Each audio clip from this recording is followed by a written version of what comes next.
menyelesaikan program kuliah Alkitab ulangan untuk memantapkan iman spiritual kita. Tentu ini hal yang sangat disukai oleh Tuhan, karena Tuhan ingin kita mengalami pertumbuhan di dalam kehendak-Nya. Dan kegiatan Kalbu Pemanis ini bermaksud untuk membawa kita pada pemahaman yang lebih luas, juga lebih dalam tentang doktrin-doktrin Alkitab. Kalau ya, ibadah-ibadah juga yang di dalamnya ada pemberitaan firman, juga dimaksudkan sebenarnya sama, agar supaya kita makin hari makin bertumbuh dalam pengenalan akan kebenaran dan makin hidup dalam kebenaran. Akan tetapi ada mekanisme yang berbeda, sebab kalau khotbah dalam ibadah minggu ya paling-paling 45 menit, paling lama 1 jam. Ibadah kolom paling lama setengah jam khotbah, ya. Dan tidak ada tanya jawab. Akan tetapi kalau dalam kegiatan seminar seperti ini, yang pada hakikatnya mekanisme yang dilaksanakan ini adalah mekanisme seminar, yaitu presentasi materi, lalu kemudian nanti ada dialog tanya jawab. Akan tetapi ya itu di khotbah-khotbah. Kalau di dalam kegiatan seminar Kalbu Pemanis seperti ini, maka kalau ibadah minggu itu 1,5 jam normalnya bisa 2 jam. Kegiatan Kalbu Pemanis ini, seminar ini bisa kita pakai seluruh waktu itu 1,5 jam. Ya, mungkin sudah lama kalau 2 jam. Mudah-mudahan kita paling lama 1,5 jam. Tapi kalau dialognya panjang bisa sampai 2 jam lebih. Ya. Lalu kemudian kalau dalam ibadah-ibadah yang reguler, kita melaksanakan pemberitaan firman Tuhan sesuai dengan agenda bacaan dan tema yang diturunkan oleh pimpinan gereja kita. Nah, Kalbu Pemanis tidak dibatasi dengan agenda bacaan dan tema yang diturunkan oleh pimpinan gereja kita. Dan karena itu dimaksudkan kita bisa lebih memperluas wawasan pengenalan kita akan kehendak Allah melalui doktrin-doktrin Alkitab. Oleh karena lewat program kegiatan ini kita tidak dibatasi dengan agenda bacaan dan tema yang diturunkan oleh gereja. Jadi bebas. Ada yang WA kepada saya, Pak Pendeta, ke depan materi-materi apa? Saya katakan nanti saya buatkan kurikulumnya dan saya akan sampaikan kepada jemaat, kepada majelis jemaat, kepada anggota jemaat. Walaupun tentu kurikulumnya sifatnya tentatif atau sementara atau bisa berubah, ya. Sebab kalau tiba-tiba ada suatu situasi kondisi yang ada urgensi tersendiri, saya bisa merubah. Misalnya waktu lalu ada tiba-tiba menjadi viral tentang ajaran apa itu Kristen progresif, ya. Mau tidak mau harus secara secepatnya. Waktu itu di jemaat Bukit Murid Kalabaru harus secara secepatnya saya menyusun tanggapan tentang fenomena itu dan langsung memberikan materi kepada jemaat. Nah, cuma waktu itu karena harus cepat-cepat tanggapi, saya sampaikan dalam khotbah, bukan dalam seminar seperti ini. Jadi nanti akan ada kurikulumnya yang akan saya informasikan, tetapi sifatnya tentatif. Nah, malam hari ini saya mau mengajak kita mulai dengan sedikit pemahaman tentang gereja. Mengapa tentang gereja? Sebab ya kita dalam konteks gereja, kita adalah umat yang bergereja.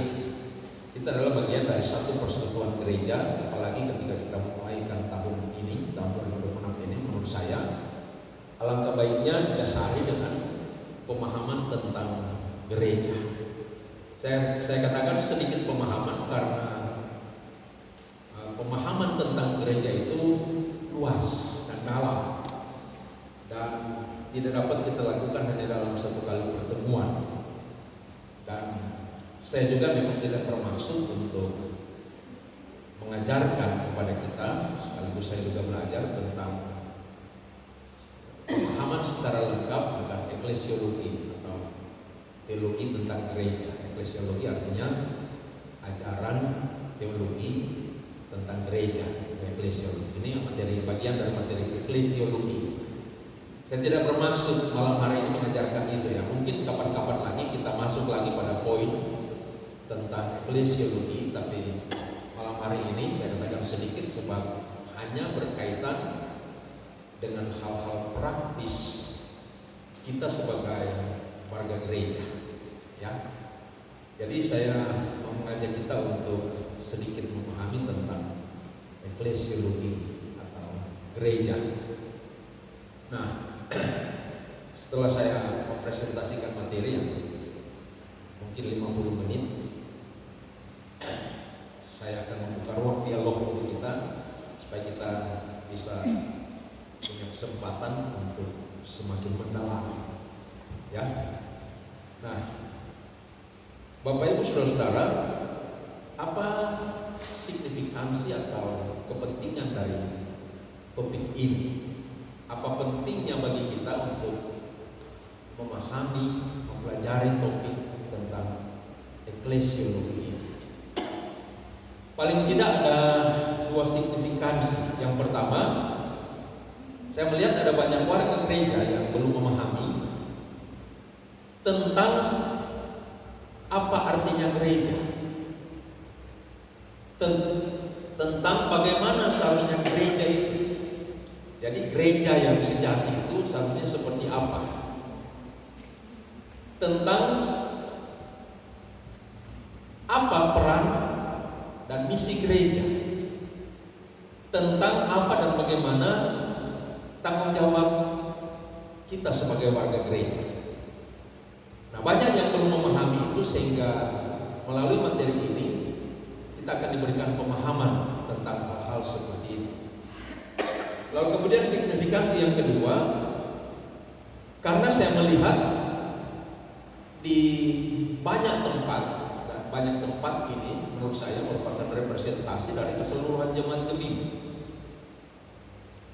di mana ada sejumlah warga gereja yang nampaknya komitmen bergerejanya, komitmen keanggotaan gerejanya lemah, dan bahkan seperti tidak ada komitmen, sehingga semau-maunya mau ibadah di sini, ya di sini, mau ibadah di sana, ya di sana, mau jadi anggota jemaat di sini, ya di sini, besok pindah mau dia lakukan, pindah lagi dia semau hati saja. Nah, ini adalah jemaat yang tidak memiliki komitmen bergereja.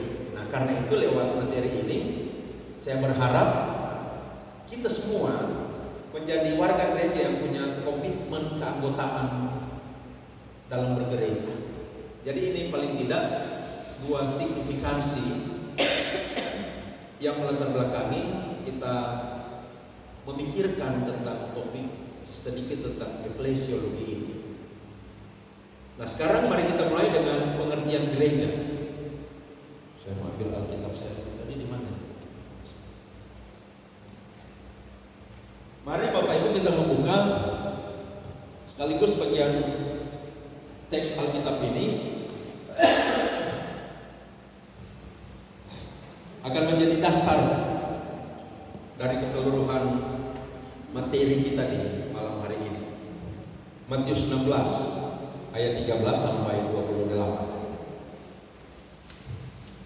Matius 16 ayat 13 sampai 28.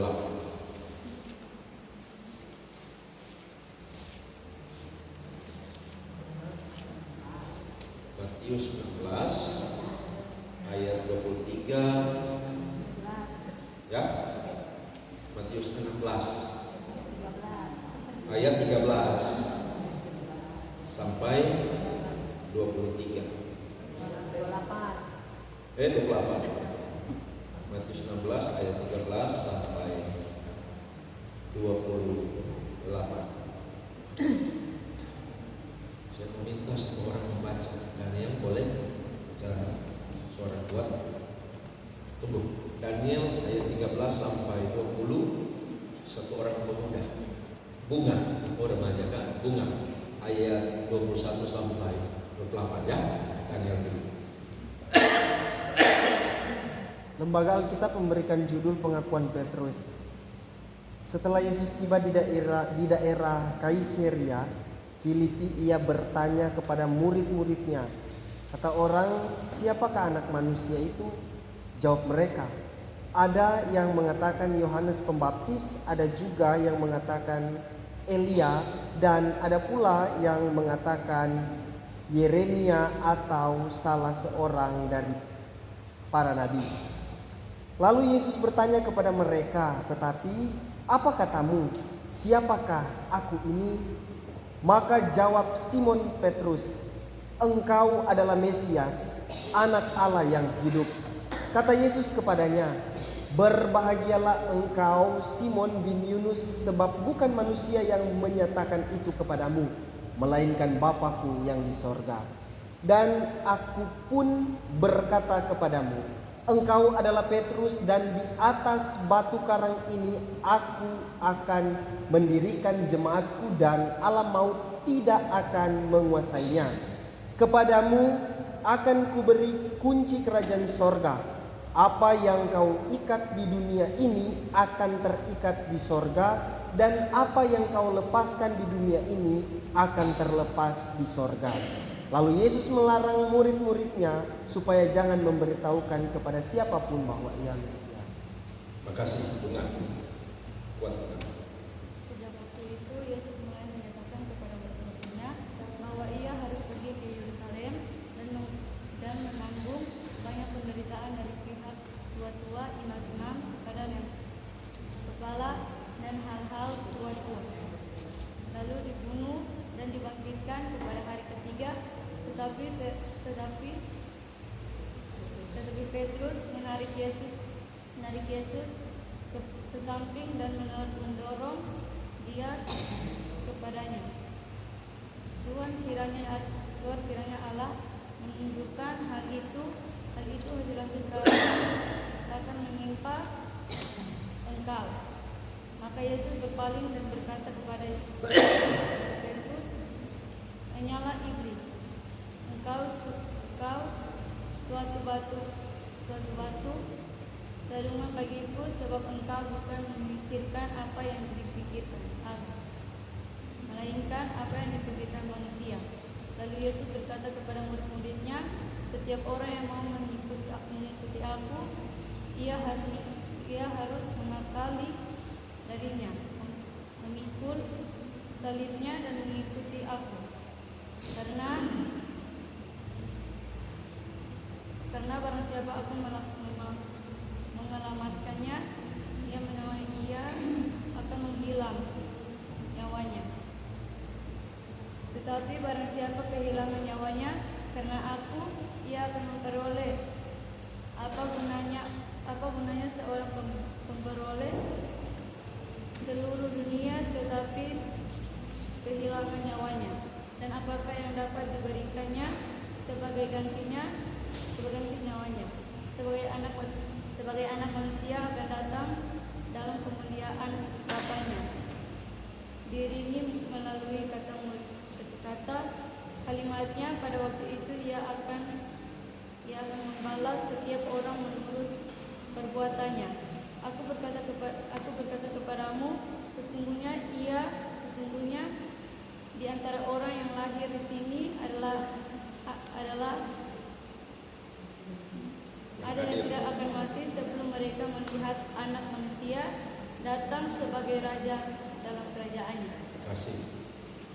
Perhatikan ayat 18. Ayat 18 katakan begini. Dan aku pun berkata kepadamu,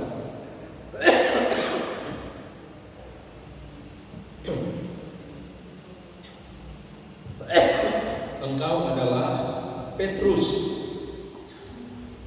dan di atas batu karang ini aku akan mendirikan jemaatku, dan alam maut tidak akan menguasainya.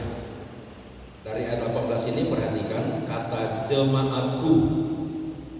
Kalau di terjemahan yang lain dipakai kata gerejaku, termasuk dalam Alkitab saya terjemahan terakhir di situ dipakai kata gerejaku. Ya. Jadi kata jemaatku, gerejaku, maka itu menunjukkan bahwa gereja itu adalah milik Tuhan. Jemaat itu adalah milik Tuhan, bukan milik manusia, bukan milik ketua jemaat, bukan milik seseorang, tetapi gereja adalah milik Tuhan. Nanti kita akan lihat sebentar implikasinya. Karena gereja milik Tuhan, maka segala sesuatu dalam gereja, kehidupan gereja, pelayanan gereja harus dilaksanakan berdasarkan kehendak dan regulasi atau pengaturan dari sang pemilik seperti yang dinyatakannya dalam Alkitab. Itu sebentar. Lalu kemudian kata gereja atau jemaat di situ dalam bahasa aslinya, bahasa Yunani, ditulis dengan istilah eklesia. Kata eklesia ini terdiri dari dua suku kata, yaitu ek dan kaleo.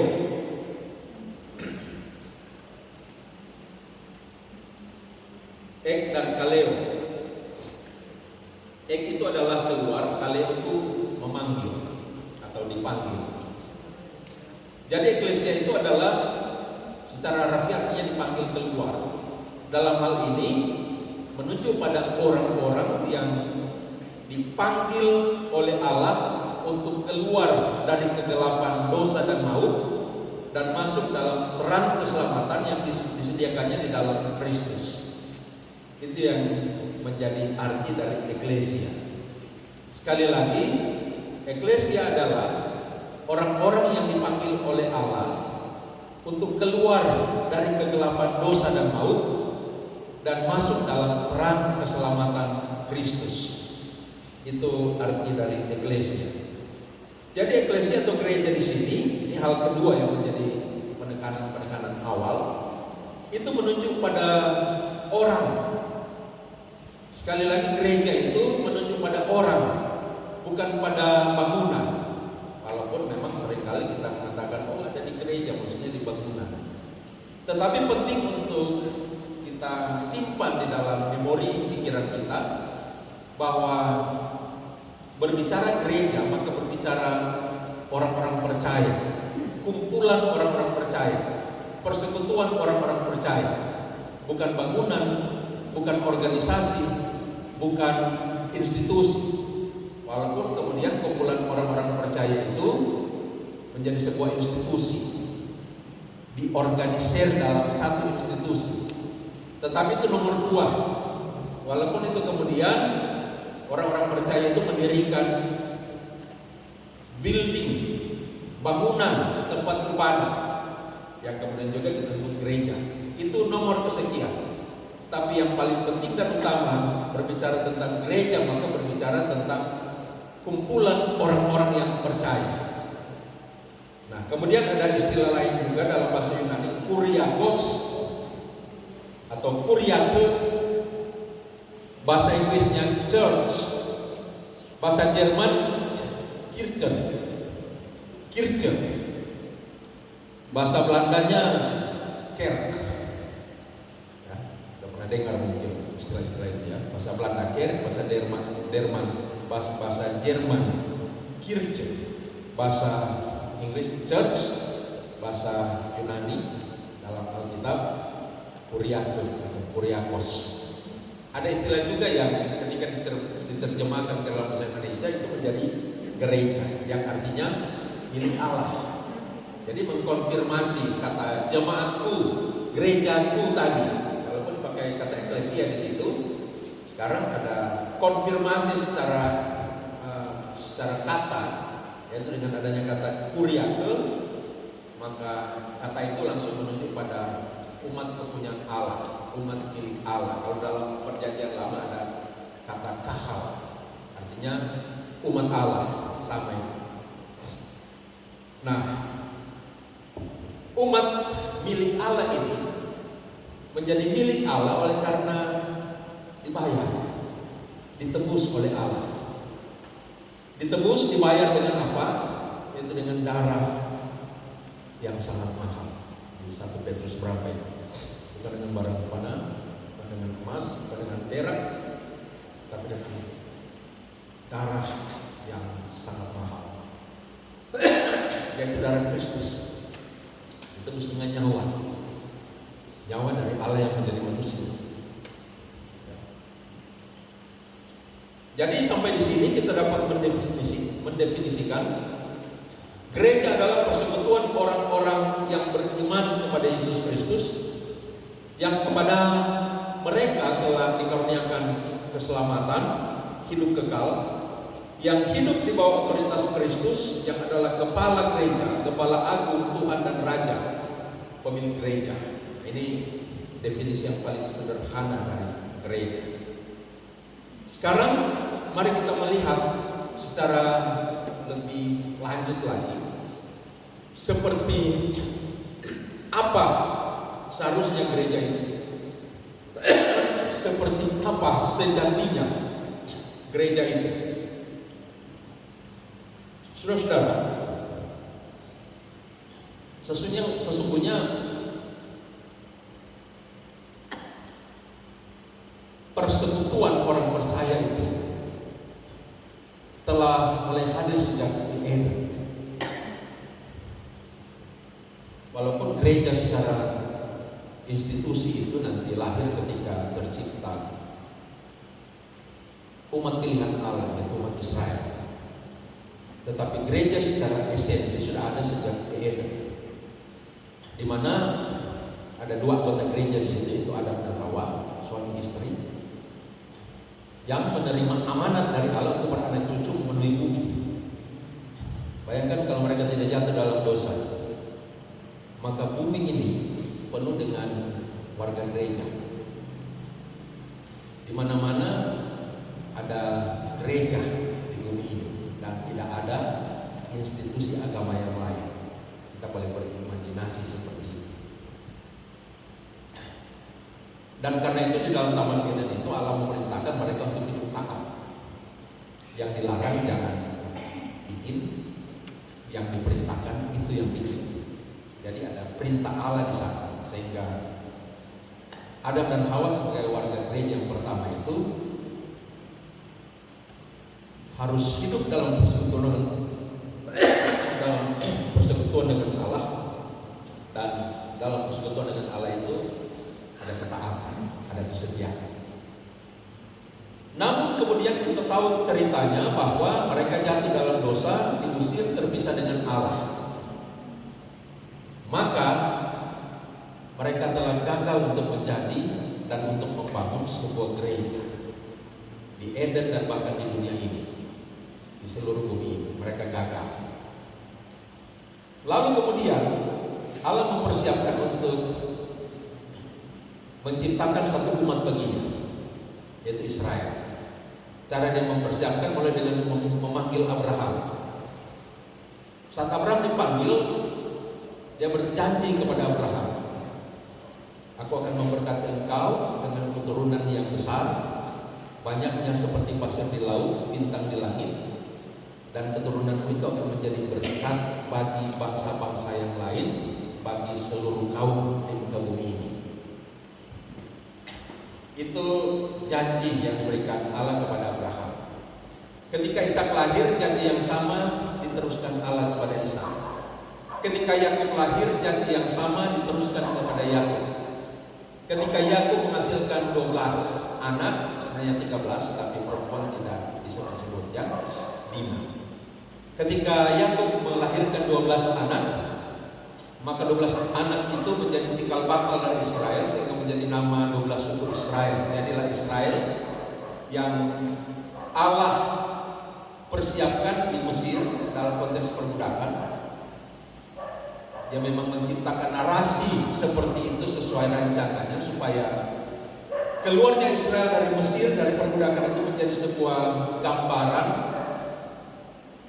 ilustrasi tentang dibebaskannya manusia dari dosa melalui darah Kristus, pengorbanan Kristus. Jadi dia persiapkan umat pilihannya ini dalam konteks perbudakan di Mesir. Begitu dipanggil keluar, karena itu artinya dipanggil keluar, maka Allah melantik mereka sebagai sebuah bangsa di padang gurun Sinai. menjadi bangsa pilihan Allah, umat perjanjian. Apa misi mereka? Sama seperti yang diamanatkan, dia janjikan kepada Abraham, Ishak dan Yakub, yaitu mereka harus beribadah kepada Allah, hidup sesuai dengan hukum Allah, agar supaya bangsa-bangsa lain mengenal Allah yang benar, Allah yang sejati. Karena mereka tidak mengenal Allah yang sejati. Yang mereka kenal Allah yang bisa punya mata tapi tidak bisa melihat, punya tangan tapi tidak bisa diulurkan, punya kaki tapi tidak bisa berjalan. Karena Allah mereka adalah patung, berhala, ilah. Maka dengan melihat Israel menyembah Allah yang benar, mereka akan tertarik untuk menyembah Allah Israel. Lalu kemudian melihat cara hidup Israel sesuai dengan hukum Allah yang membuat Israel diberkati, mereka juga akan tertarik untuk mengalami kehidupan seperti kehidupan Israel yang diberkati. Maka dengan jalan demikian, Israel keturunan Abraham ini akan menjadi berkat bagi bangsa-bangsa. Tapi mereka gagal. Bukannya memperkenalkan Allah yang sejati, malah justru terjerumus pada penyembahan-penyembahan Allah palsu, menyembah berhala. Maka singkat cerita, dari Israel ini Allah menciptakan suatu umat yang baru. Setelah Kristus datang, mati, bangkit, naik ke sorga, dicurahkan Roh Kudus, dan pada hari pencurahan Roh Kudus, hari Pentakosta itu, umat yang baru itu tercipta dari konteks historisnya Israel. Dan umat yang baru itu yang disebut gereja, misinya apa? Sama dengan tadi, sama dengan Eden. Eden disuruh beranak cucu, penuhi bumi, supaya bumi hidup menyembah dan memuliakan Allah. Gagal. Israel menjadi umat perjanjian, bangsa pilihan, supaya hidup menyembah Allah. Bangsa-bangsa lain mengenal Allah. Semua kaum di muka bumi mengenal Allah melalui iman Israel. Tetapi sudah gagal. Sekarang gereja diciptakan oleh Allah melalui sejarah Israel. Dan karena itu gereja pertama-tama ada dalam konteks Yudaisme atau masyarakat Yahudi atau kebudayaan Yahudi. Nah, misinya apa? Sama juga seperti itu, yaitu pergilah, jadikanlah semua bangsa muridku. Bangsa, semua bangsa, sama kan? Semua bangsa muridku, semua kaum di bumi ini muridku. Baptislah mereka dalam nama Bapa dan Anak dan Roh Kudus, dan ajarkanlah mereka untuk melakukan segala sesuatu yang telah kuajarkan dan kuperintahkan kepada. Sama misinya, saudara-saudara. Dan inilah gereja yang alkitabiah, gereja yang memiliki kesinambungan historis, kesinambungan sejarah dari Eden, Israel perjanjian lama sampai Kristus perjanjian baru. Nah, saudara-saudara, warga gereja sebagai umat ciptaan yang baru ini dibentuk oleh Allah agar supaya mereka hidup di bawah otoritas Alkitab. Sama, Israel juga dibentuk supaya hidup di bawah otoritas Taurat, otoritas perjanjian lama. Sama, Adam dan Hawa juga hidup di bawah otoritas perintah Allah, harus taat.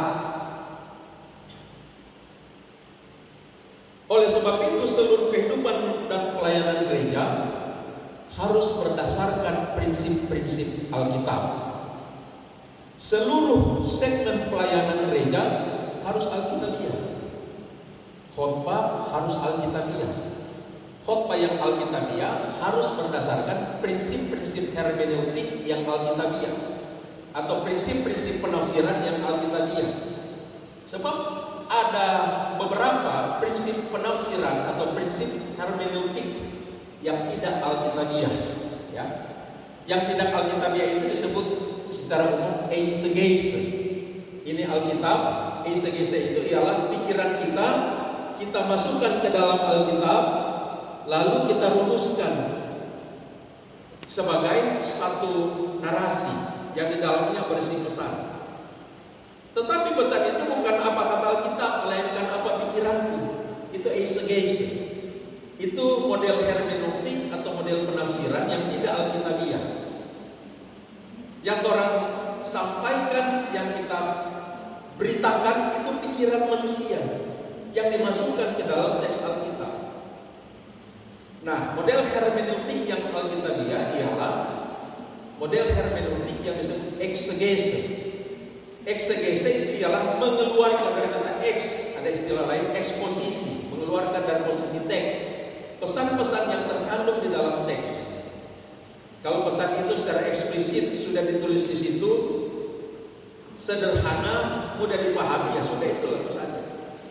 Tetapi ada pesan-pesan Alkitab yang sifatnya implisit, yaitu tidak secara tertulis dalam bahasa yang kita mengerti, dirumuskan di dalam Alkitab. Itu yang disebut dengan implisit. Kalau eksplisit tersurat, implisit tersirat. Sehingga perlu dilakukan eksegese, penafsiran, eksposisi, di mana pikiran kita masuk ke dalam, menembus sampai latar belakang teks itu ditulis, lalu kemudian dari situ kita keluarkan pesan-pesan teks itu yang disebut eksegese atau eksposisi. Itu model penafsiran yang alkitabiah. Melaksanakan ibadah harus alkitabiah. Berdasarkan apa yang dikatakan Alkitab, regulasi yang dirumuskan Allah di dalam Alkitab, bukan ikut orang mau. Ibadah sama sekarang pemuda hobi dengan musik band, masuk band di dalam gereja.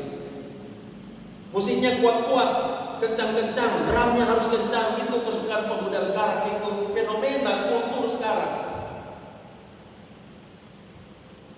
Tambah lagi satu inovasi, pakai asap-asap. Kalau di Manado ada lagi inovasi yang lain. Sementara lampu diredupkan di gedung Jawang itu, untuk gereja apa itu? GBI apa itu? Pariaji. Pariaji sudah meninggal, sekarang istrinya.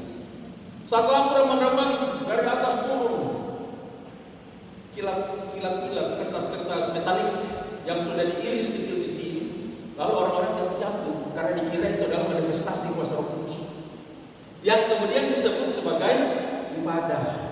Ibadah bukan seperti itu. Ibadah tidak boleh dirumuskan, dikemas, dirancang berdasarkan inovasi manusia. Ibadah harus dirancang dan dilaksanakan berdasarkan regulasi yang ditetapkan Allah di dalam Alkitab. Ya. Jadi semua segmen pelayanan gereja harus didasarkan pada Alkitab. Penggembalaan harus Alkitabiah, musik harus Alkitabiah, menyanyi harus Alkitabiah, lagu-lagu harus Alkitabiah. Saya pernah katakan satu lagu yang tidak Alkitabiah yaitu lagu apa kata itu? Yabes. Doa Yabes sangat tidak Alkitabiah. Kiranya Engkau memberkati aku, memperluas wilayahku dan seterusnya. Orang bilang kan itu doa Yabes yang tertulis dalam Alkitab. Saya katakan sekarang tertulis juga di Alkitab. Lalu Salomo memperistrikan 1000 orang. Katong Iko juga ada tulis di Alkitab. Yabes berdoa kiranya wilayahnya semakin berluas. Orang praktekkan itu sekarang bakal lain. Orang petana orang mau perluas. Orang petana mau perluas sampai ke orang petana. Itu masalah hukum itu kalau orang terapkan dalam konteks sekarang. Itu keserakahan. Doa Yabes, lagu doa Yabes bukan lagu yang alkitabiah. Jadi semua segmen pelayanan gereja, kehidupan gereja, praktek-praktek bergereja harus dijalankan berdasarkan apa kata sang pemilik gereja di dalam Alkitab. Nah, maka gereja itu adalah gereja yang alkitabiah, atau gereja yang sejati adalah gereja yang alkitabiah.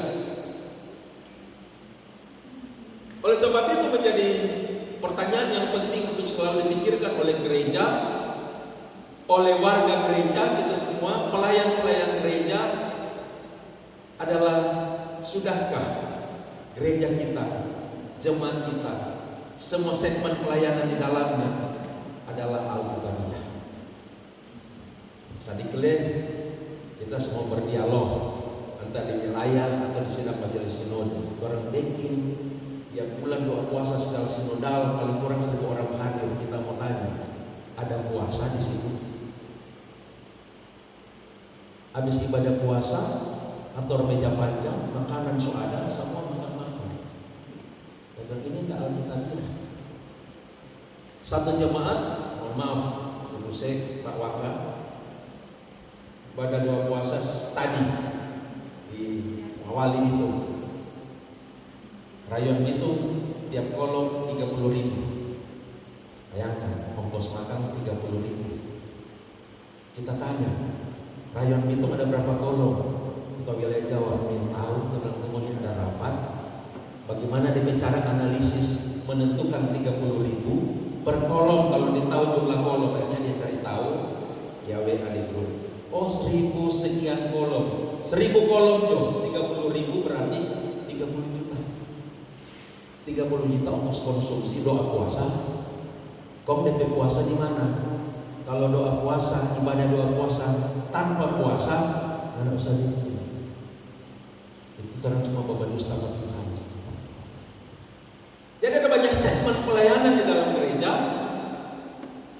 ialah yang perlu selalu dipikirkan untuk dievaluasi apakah sudah berjalan sesuai dengan prinsip-prinsip Alkitab.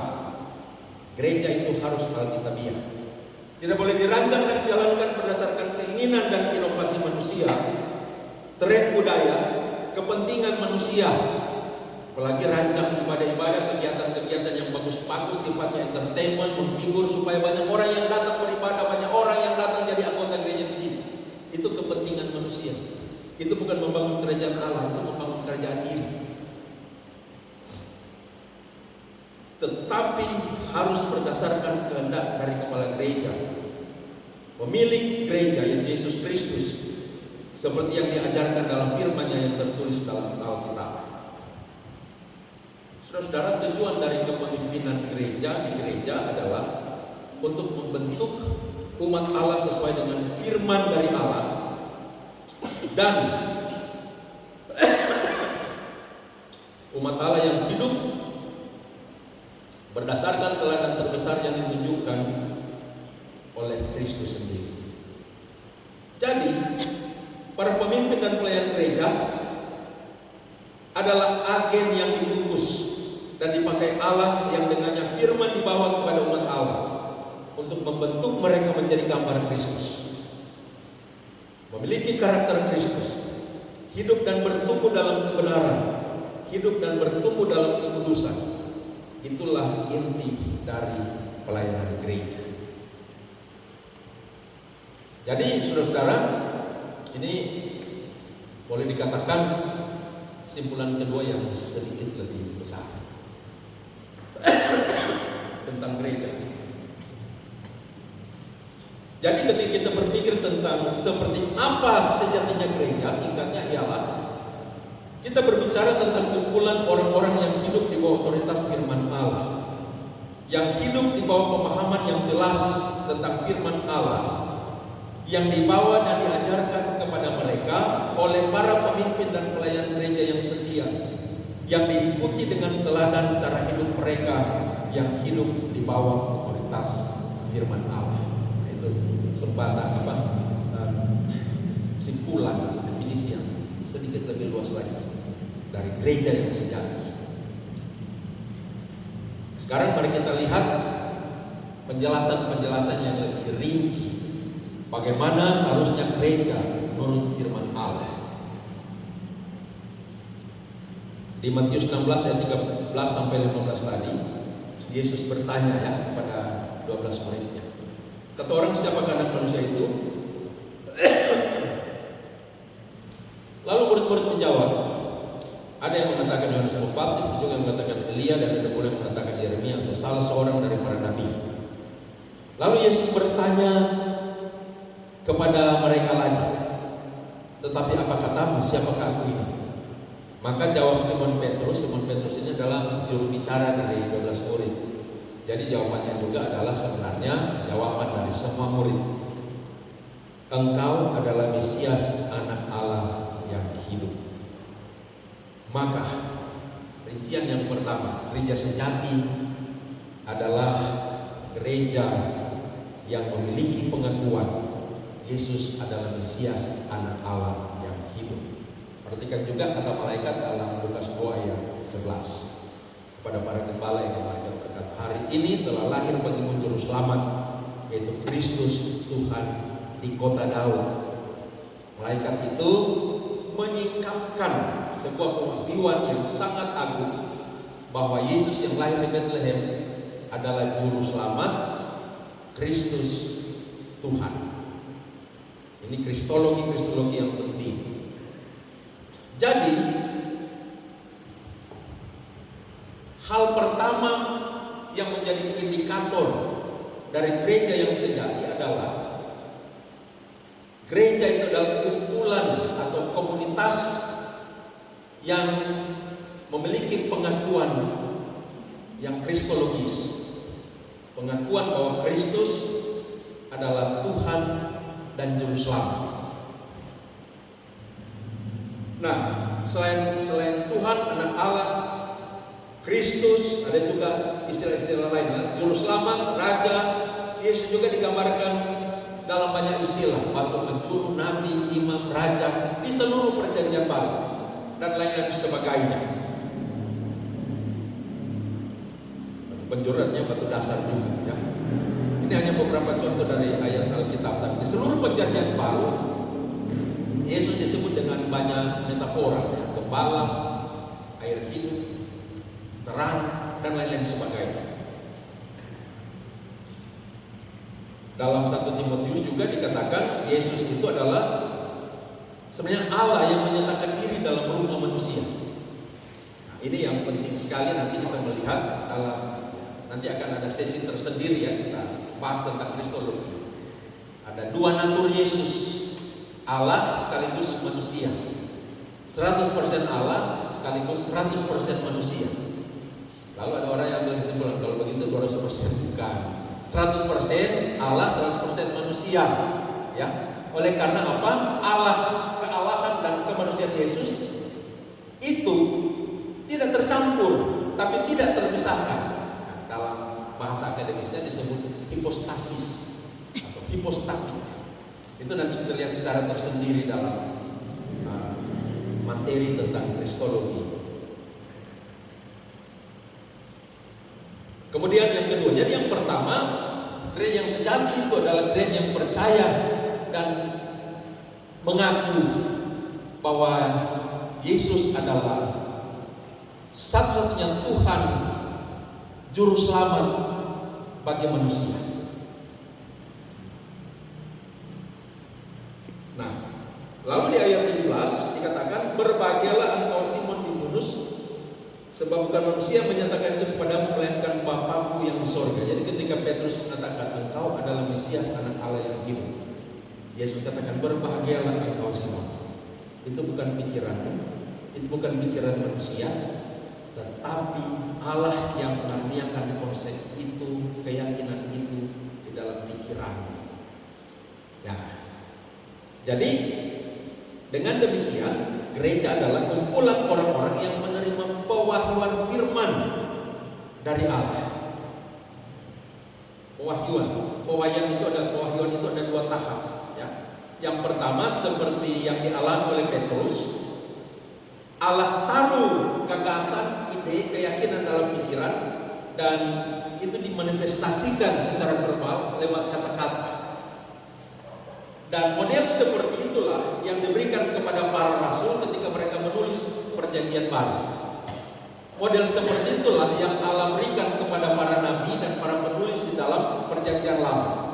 Jadi dia memberikan wahyu kepada mereka, tetapi wahyu itu diberikan kepada mereka bukan ketika mereka dalam keadaan ekstase, dalam keadaan tidak sadar, dalam keadaan pingsan, bukan. Melainkan dalam keadaan sadar, dalam interaksi dengan konteks di mana mereka hidup. Allah menitipkan wahyu-wahyu suci kepada mereka, pernyataan-pernyataan suci kepada mereka yang kemudian menjadi firman yang tertulis. Tahap kedua dari pewahyuan ialah firman yang tertulis sudah ada.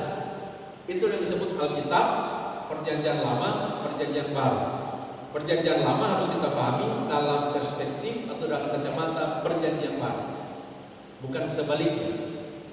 Nah, firman Allah yang tertulis sudah ada di situ, sudah lengkap, maka sola scriptura, hanya Alkitab yang adalah firman Allah. Di luar Alkitab tidak ada firman Allah, maka tidak ada yang namanya wahyu baru. Sekarang kan, bukan cuma sekarang, dari saya kecil saya sudah dengar ada wahyu baru, ada wahyu baru, ada wahyu baru, ada wahyu baru. Wahyu Allah semuanya lengkap, cukup. Itu bagian dari pemahaman sola scriptura. Firman Allah itu cukup, firman Allah itu benar. Firman Allah itu tidak mungkin salah. Nah, itu dalam teologi disebut ineransi Alkitab. Alkitab tidak mungkin salah. Sudah cukup 36 kitab Perjanjian Lama, 27 kitab Perjanjian Baru, 69 kitab semuanya. Tidak ada lagi wahyu baru. Ini wahyu Allah. Ketika Yohanes 3 ayat 16 sekarang kita pahami seperti yang saya khotbahkan tanggal 24 ya. Tahu-tahu 24 Desember tahun depan khotbahnya lain lagi. Itu juga wahyu baru. Tapi dalam pengertian apa yang disebut dengan istilah iluminasi atau pencerahan. Nah, saudara-saudara, kalau kita berjumpa dengan ada orang-orang yang mengatakan ini wahyu baru, kita periksa dalam Alkitab. Jangan-jangan bukan wahyu baru karena sudah tertulis dalam Alkitab. Kalau sudah tertulis dalam Alkitab bukan wahyu baru, coy. Itu wahyu lama. Itu wahyu yang sudah ada, sudah Allah anugerahkan kepada umatnya, pada gereja. Tapi kalau wahyu baru itu tidak tertulis di dalam Alkitab, kita periksa eksplisit, implisit, tidak dimaksudkan di dalam Alkitab, maka itu bukan wahyu, itu bukan dari Tuhan. Sama seperti dulu, tadi malam saya doa puasa dapat wahyu baru, Kota Mobagu akan kerusuhan berdarah. Waktu itu musim-musim kerusuhan berdarah di Maluku, Ambon. Orang-orang Kristen, sejumlah orang Kristen di Kota Mobagu so menyingkir pindah ke dulu di Manado, di Karompasan, Stadion Kelaba, ada yang namanya Gereja Alfa Omega. Gembalanya di situ berkata, saya puasa selama 3 hari dan saya dapat wahyu baru. Tuhan Yesus segera datang. Coy, itu bukan wahyu baru, itu soal ada di Alkitab. Tapi soal dia mau datang kapan, tidak bilang. Kalau Anda bilang itu sebagai wahyu baru, tanggal begini, minggu begini, bulan begini, tahun begini dia akan datang, itu sesat. Karena tidak terdapat dalam Alkitab. Segala sesuatu yang tidak dikatakan Alkitab, yang kau katakan sebagai wahyu baru, itu sesat. Betul disebutkan tanggal. Orang-orang sokasi DP jam tangan, DP kelang emas, DP anting-anting kalung, sesuai dengan ajarannya. Semuanya itu tidak penting, ini bawa lari sampai sekarang yang dapat pendeta ini. Tahu masih hidup atau nyata. Betul, penyesatan, wahyu baru. Jadi hati-hati dengan orang yang berkata wahyu baru, wahyu baru, wahyu baru. Dan ya jujur saja bahwa kultur seperti itu, kultur wahyu baru itu ada di Pentakosta dan karismatik. Selalu wahyu baru, periksa coy. Kalau ada di Alkitab bukan wahyu baru, kalau ada di Alkitab sesat. Ya. Nah, jadi gereja dalam kumpulan ayat 17 yang dikatakan kepada Simon itu, yang dikatakan oleh Simon Petrus itu adalah wahyu yang Tuhan berikan kepadanya. Itu juga yang Tuhan berikan kepada para penulis Alkitab. Setelah Alkitab ditulis, tidak ada lagi wahyu baru. Kalau kita mendapatkan pemahaman baru dari Alkitab, itu namanya iluminasi atau pencerahan. Karena itu orang selalu berdoa, Tuhan berikan pencerahan, bukan Tuhan berikan wahyu baru. Tuhan sudah kasih wahyu baru, yang Tuhan berikan iluminasi, pencerahan. Ya. Maka prinsip yang kedua, gereja adalah komunitas yang telah menerima pewahyuan firman melalui kitab suci, dan karena itu gereja sejati senantiasa dikaruniakan iluminasi, pencerahan firman Allah melalui kitab suci, agar hidupnya dipimpin oleh firman Allah itu, agar orang-orang percaya hidup di bawah otoritas firman Allah. Sekarang ayat 19. Orang baca sama-sama. 2, 3. Aku akan memberikan kepadamu kunci kerajaan surga.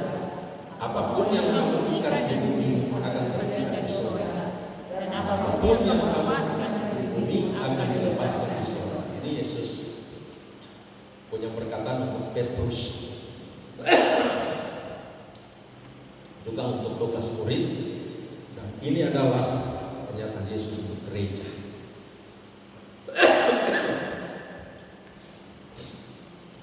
Kunci kerajaan surga. Apa yang gereja ikat di bumi terikat di surga. Apa yang gereja lepaskan di bumi dilepaskan di surga. Apa yang dilakukan kunci surga? Yaitu membuka dan menutup pintu. Membuka apa? Dalam hal ini dikatakan Yesus pintu kerajaan surga dan mengundang orang berdosa untuk masuk menjadi warga kerajaan Allah. Kerajaan surga atau kerajaan Allah itu sama dalam konteks Matius, sebab Matius orang Yahudi yang tidak boleh menyebut sembarangan kata Allah, jadi dia pakai kata surga. Jadi kalau Matius bicara kerajaan surga itu maksudnya kerajaan Allah. Nah, kunci di sini itulah kitab suci, itulah firman Allah. Jadi ketika gereja memberitakan firman, gereja sedang membuka pintu kerajaan Allah. Dan ketika seseorang begitu mendengar firman itu, ingatkan Roma 10:17, iman timbul dari pemberitaan, dari pendengaran akan firman Kristus. Ketika gereja beritakan firman, beritakan Injil, sesungguhnya sedang buka pintu kerajaan Allah untuk mengundang orang masuk. Ketika orang yang mendengarkan firman Injil Kristus itu menjadi percaya kepada Yesus, maka diundanglah dia masuk. Jadi warga kerajaan Allah, menjadi orang yang diselamatkan. Tetapi ketika sudah dengar firman, sudah dengar Injil, dia menolak untuk percaya, tidak mau percaya Yesus, maka gereja kunci. Ya, kunci itu pintu kerajaan Allah, dia boleh masuk. Dengan kata lain, gereja menyatakan dosamu tetap ada, engkau tetap dalam kebinasaan, engkau tetap dalam kuasa maut. Karena apa? Karena tidak percaya. Itulah otoritas gereja. Pegang kunci itu firman Allah untuk buka kerajaan surga untuk undang orang masuk. Ketika mau percaya, maka gereja menyatakan engkau diselamatkan. Ketika tidak percaya, maaf, pintu ditutup, engkau tidak boleh masuk. Engkau tetap dalam dosa, dalam maut, dalam kebinasaan. Itu yang dimaksud dengan apa yang diikat di bumi terikat di surga, apa yang dilepaskan di bumi dilepas di surga. Ya, sekarang kembali melihat ayat 18 tadi. Di atas batu karang ini aku akan mendirikan jemaatku, dan alam maut tidak akan menguasainya. Jadi saudara-saudara, jika gereja setia pada pengakuan agungnya tadi, pengakuan kristologis tadi, dan setia pada wahyu agung, yaitu kitab suci, firman Allah, maka Tuhan akan membangun gerejanya. Dan Hades, dipakai istilah Hades di situ, alam maut, diterjemahkan ke dalam bahasa Indonesia neraka. Saya pernah jelaskan ya, neraka ada 3 atau 4 istilah yang dipakai dalam Alkitab, semuanya diterjemahkan jadi neraka. Hades, kalau perjanjian lama saya berani Seol.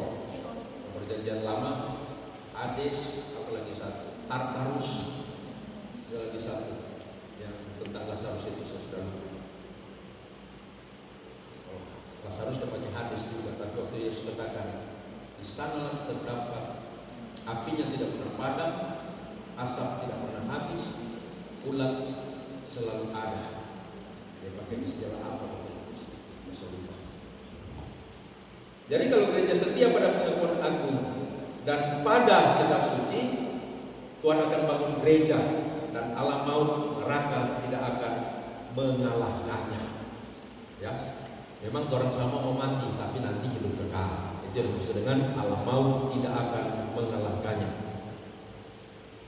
Gereja yang setia setia pada pengakuan agung dan kitab suci, tidak terkalahkan dan berotoritas atau memegang kunci untuk membuka kerjaan Allah dan membawa orang-orang masuk ke dalamnya. 3. Jadi yang pertama, gereja yang sejati itu adalah gereja yang punya pengakuan kristologi Israel. Yang kedua, gereja yang sejati adalah gereja yang telah menerima anugerah firman Allah dan hidup di bawah otoritas firman Allah.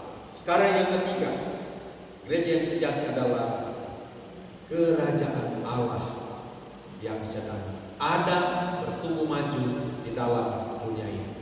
Kerajaan Allah yang sedang progresif di dalam dunia ini. Dikatakan, kepadamu kuberikan kunci kerajaan surga. Berarti gereja adalah komunitas kerajaan Allah di dunia ini.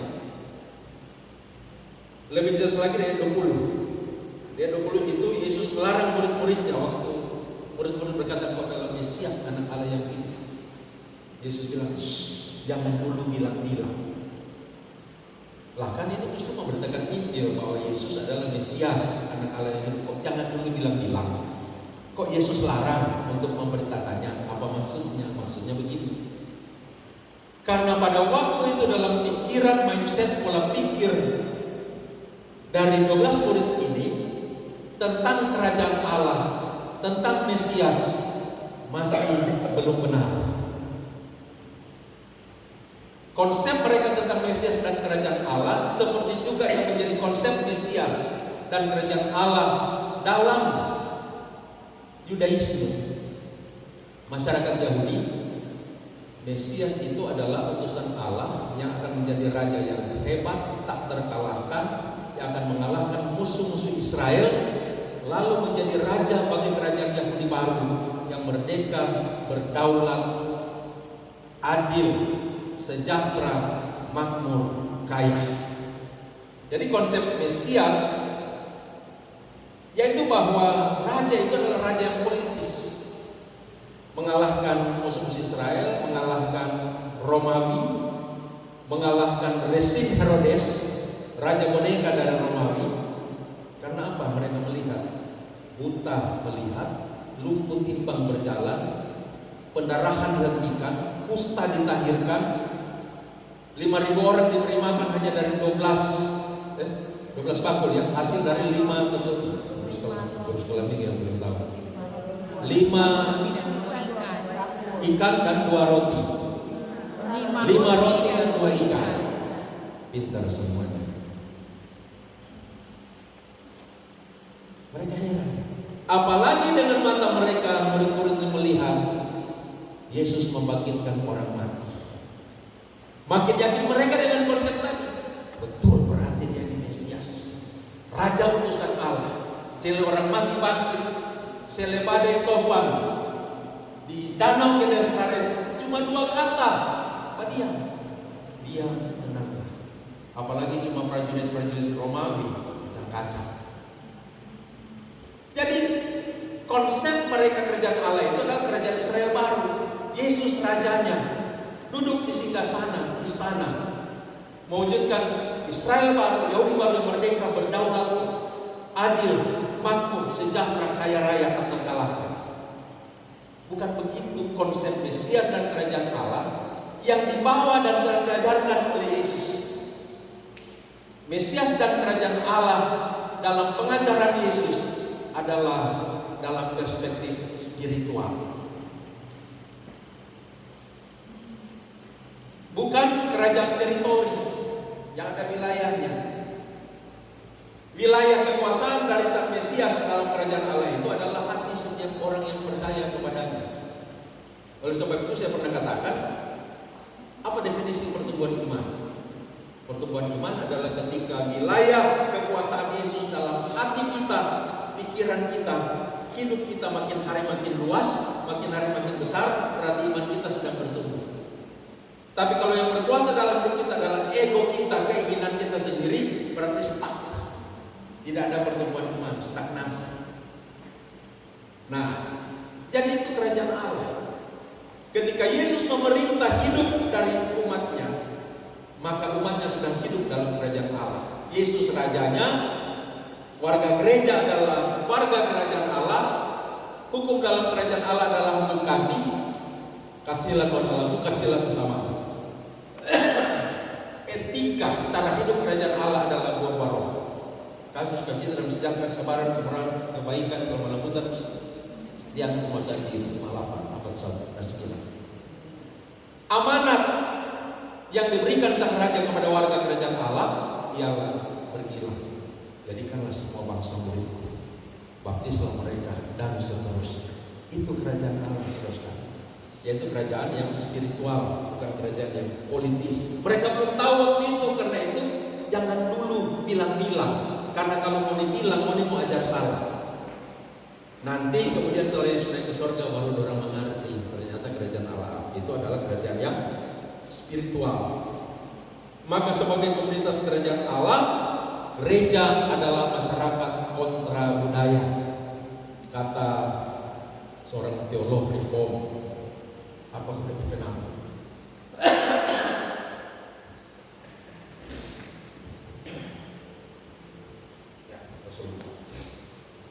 Ada di buku. Lalu ada seorang pendeta dari Jerman yang bernama Dietrich Bonhoeffer yang mengatakan gereja adalah koloni surga yang Allah tempatkan di bumi, yang ketika mereka hidup di bumi mereka menunjukkan nilai-nilai kehidupan surgawi. Nah, oleh sebab itu kehidupan dari gereja kontra dengan kehidupan dari masyarakat dunia yang bukan gereja, yang notabene masyarakat dunia itu, kalau itu di pembacaan kita besok, itu depan, besok akan saya bapak, notabene sudah dikuasai oleh iblis. Manifestasinya adalah keinginan daging atau hawa nafsu daging, hawa nafsu mata, dan gangguan hidup, orang sope atau kesombongan. 3 hal itu manifestasi dari perilaku hidup, etika kerajaan kegelapan, dunia yang sudah dikuasai oleh dosa, kuasa kegelapan. Hidup dalam hawa nafsu kedagingan, hidup dalam hawa nafsu mata, hidup dalam keangkuhan, kesombongan. Nah, jadi gereja hadir kan mempertontonkan kehidupan, model kehidupan yang kontra budaya. Karena kontra, maka gereja memengaruhi dunia melalui firman Kristus.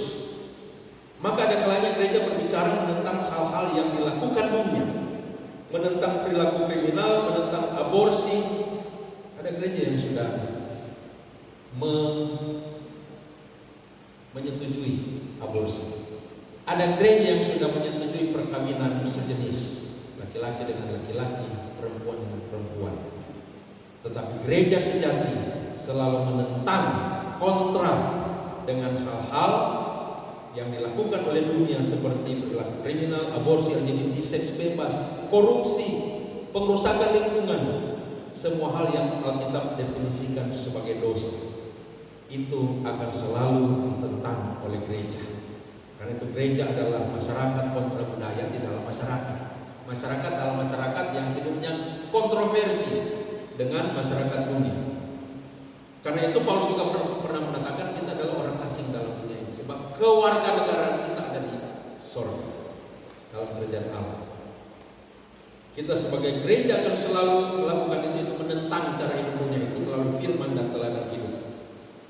Namun sayang sekali, ada saja gereja yang justru menyesuaikan diri dengan dunia.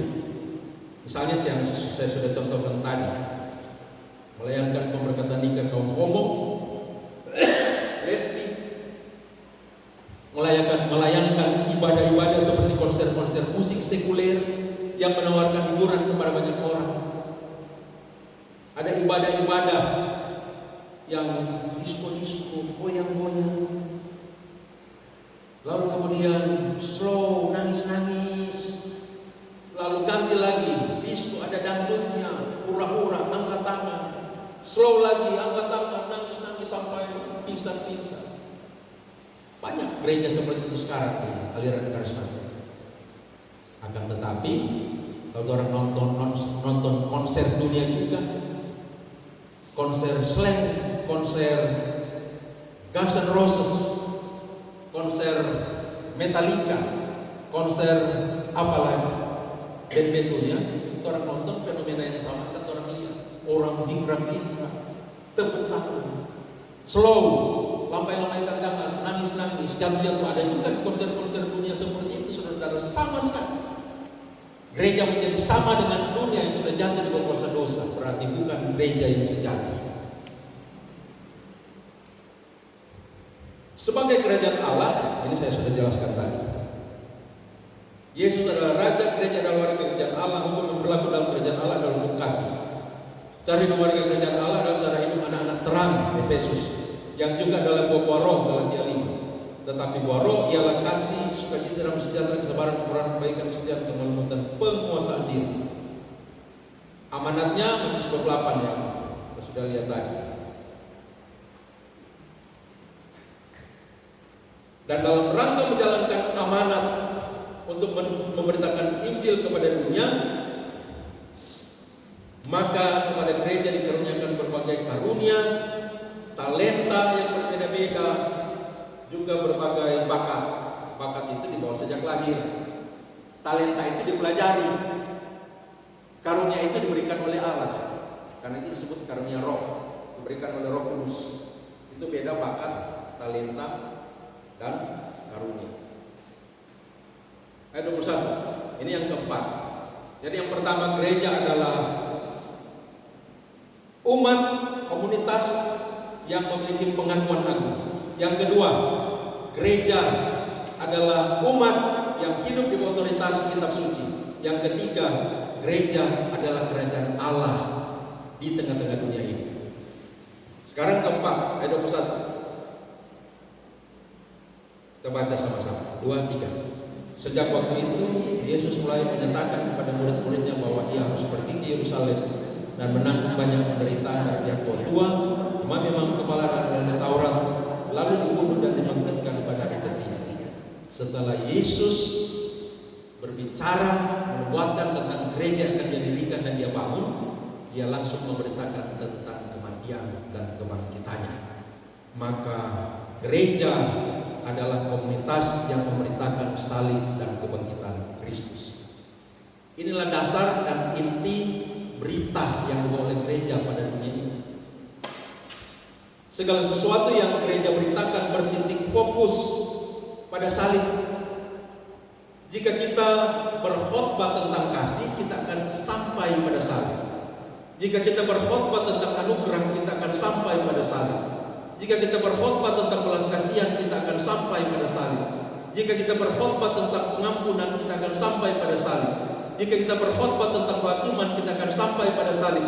Jika kita berkhotbah tentang murka Allah, kita akan sampai pada salib. Jika kita berkhotbah tentang kebenaran, kita akan sampai pada salib. Jika kita berkhotbah tentang dosa, itu membawa kita pada salib. Jika kita berbicara tentang pengorbanan, itu adalah tentang salib, penebusan salib, pengampunan salib, penghiburan salib, kebangkitan salib, dan pengagungan salib. Ini berita gereja yang sejati. Inti berita gereja sejati adalah salib. Bukan tentang kemakmuran, kesuksesan, bukan tentang mujizat kesembuhan, bukan menyajikan ibadah entertainment, tetapi tentang salib dan kebangkitan. Sekarang kan kita mendapatkan banyak pengajaran khotbah-khotbah juga dari yang namanya teologi prosperity atau teologi kemakmuran, teologi kesuksesan. Sekarang yang kelima. Jadi yang keempat, inti gereja adalah komunitas yang memberitakan tentang salib dan kebangkitan. Dan bahkan salib dan kebangkitan adalah inti berita, inti pelayanan gereja. 5. Gereja sejati selalu dicobai dan diguncang iblis. Ayat 22-23. Tetapi Petrus menarik Yesus dan seterusnya. Gereja sejati harus kita sadari akan digoncang oleh iblis dengan berbagai macam cara. Kasih baku marah, kasih saling berseteru dengan macam-macam alasan. Termasuk saudara-saudara yang kita lihat dalam pembacaan kita ini, iblis menaruh dalam pikiran Petrus tentang kepentingan diri, tentang kepentingan manusia. Karena itu Yesus tegur, Kepada Petrus dia katakan, "Enyala iblis, engkau bukan memikirkan apa yang dipikirkan Allah, melainkan apa yang dipikirkan manusia." Iblis taruh konsep dalam pikiran Petrus tentang kepentingan manusia. Pikiran seperti apa itu? Yang Petrus pikirkan waktu Yesus bilang anak manusia akan menderita dan akan mati, tapi bangkit hari ketiga. Waktu dengar itu, yang muncul dalam pikiran Petrus, yang iblis taruh dalam pikiran Petrus adalah, wah, kalau Yesus mati berarti tidak jadi raja. Kalau Yesus tidak jadi raja, orang tidak jadi menteri. Orang pernah berkelahi siapa yang terutama dalam kerajaan Allah, berselisih tentang itu. Yakobus dan Yohanes pernah diam-diam minta jabatan di samping kanan, samping kiri. Samping kanan berarti perdana menteri, samping kiri berarti panglima. Murid-murid pikir Yesus masuk Yerusalem jadi raja atas Israel baru, orang yang ring satu, yang akan jadi menteri-menteri dalam kabinet pemerintahan kerajaan Allah. Itu pikiran mereka. Kalau mati, tidak jadi menteri, tidak jadi kaya, tidak jadi pejabat, tidak jadi orang terhormat, tidak jadi kaya raya. Itu pikiran yang ditaruh dalam pikirannya Petrus. Karena Petrus katakan, "Guru, jangan bicara begitu. Jangan mau jadi seperti itu."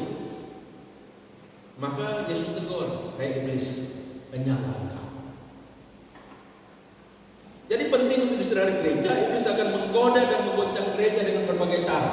Salah satu cara adalah godaan antroposentrik.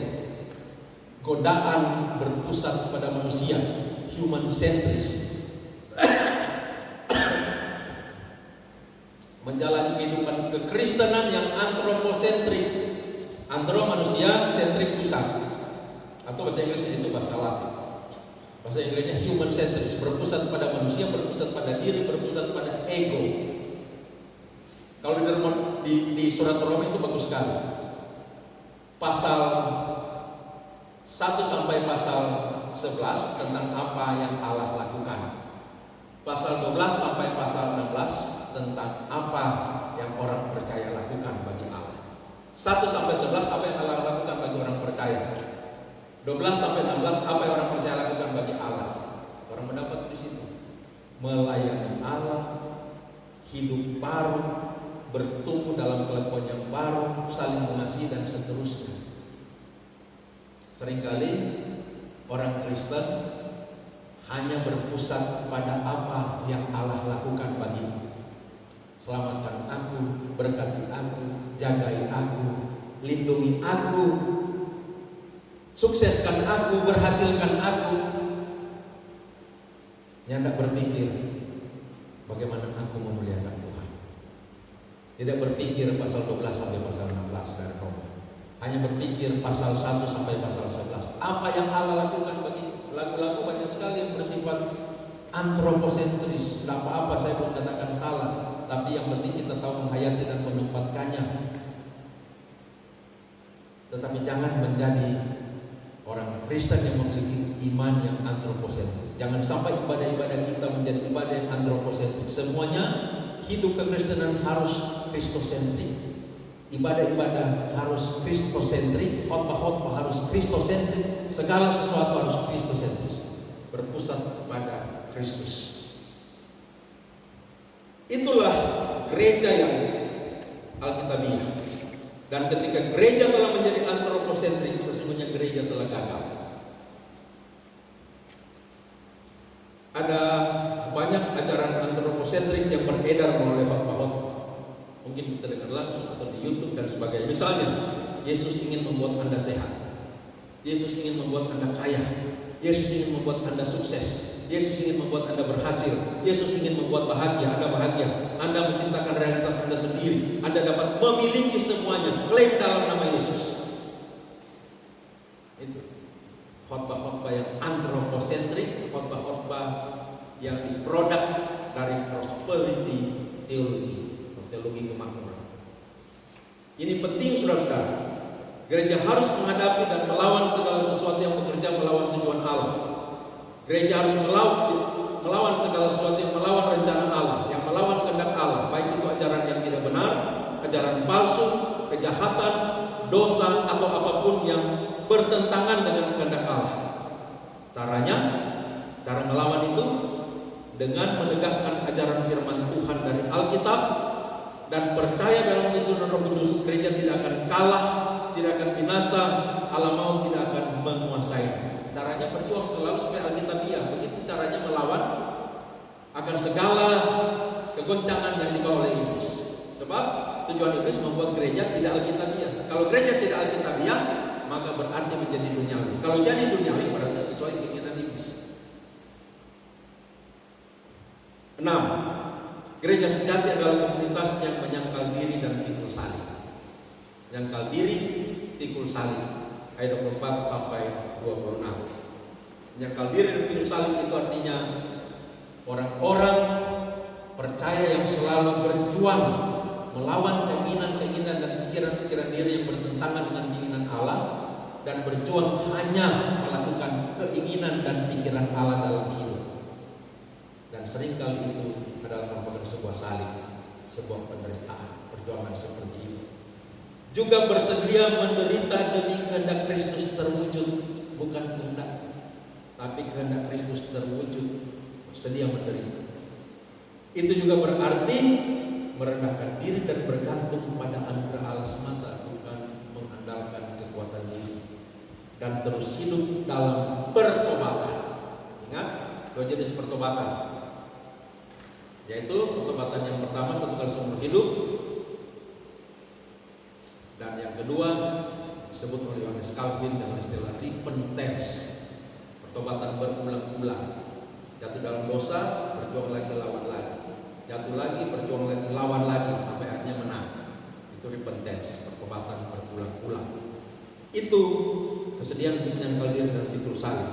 Yang ketujuh, gereja yang sejati adalah gereja yang eskatologis, yaitu yang menantikan kedatangan Kristus kedua. Kedatangan Kristus kedua untuk menghakimi semua orang, membawa gereja dalam kekekalan surga. Itu dikatakan pada 27 sampai ayat 28. Kita baca sama-sama ayat 27 sampai 28. 2, 3. Sebab anak manusia akan datang dalam kemuliaan Bapanya, diiringi malaikat-malaikatnya. Pada waktu itu ia akan membalas setiap orang menurut perbuatannya.